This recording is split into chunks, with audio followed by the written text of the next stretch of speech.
नमस्कार मित्रांनो, ब्लॉगमध्ये आपलं स्वागत आहे. आपण शेणापासून बनवतो हे गवऱ्या. तर गवऱ्या आपण चुलीमध्ये आपण लाकडासोबत लावतो मित्रांनो, जेणेकरून आपण स्वयंपाकासाठी चुलीवरती सोपे स्वयंपाक होतो मित्रांनो. त्यासाठी उपयोग केलं जातं. अशा पद्धतीने आपण गवऱ्या आहेत ते आपण भरून घरी घेऊन येत आहे याच्यात भरून. आणि काही गवऱ्या आहेत ओढले झाल्यानंतर पाऊस सारखं सुरू असल्यामुळे आपल्याला टाईम भेटला नव्हता, म्हणून जेवढे ओले आहेत ते सूर्य सुकायला आपण सुकत करून दिलेले आहेत.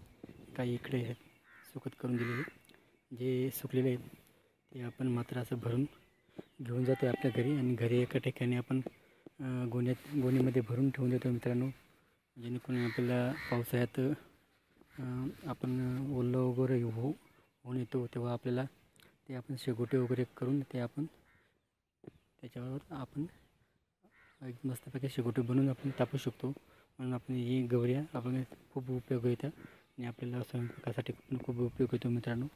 बैल शेणापासून बनवलेल्या गवऱ्या, तर या गवऱ्यापासून खूप फायदा आहे मित्रांनो. त्याची राख जे ते असते ते राख पण खूप कामात येते.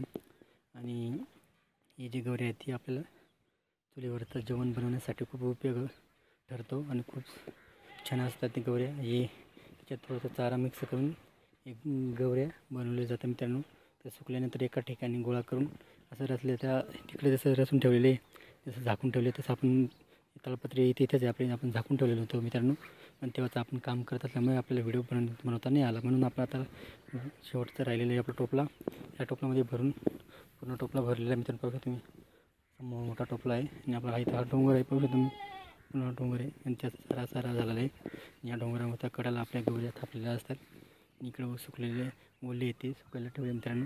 अशा पद्धतीने आपण आजचं काम हे करून घेतो मित्रांनो. आज पावसाचं वातावरण नाही म्हणून आपण ऊन तापलेला होता, म्हणून आपण हे गवऱ्या एका ठिकाणी आपल्या घरी वाहून घेतले मित्रांनो, जेणेकरून आपल्याला कामात येतील चुलीवरती जेवण बनवण्यासाठी मित्रांनो. असं पद्धतीने आपण आज हे काम पूर्ण केलं मित्रांनो. व्हिडिओ आवडल्यास लाईक शेअर कमेंट नक्की करा. आमच्या चॅनल सबस्क्राईब करा. जय जवान जय किसान मित्रांनो.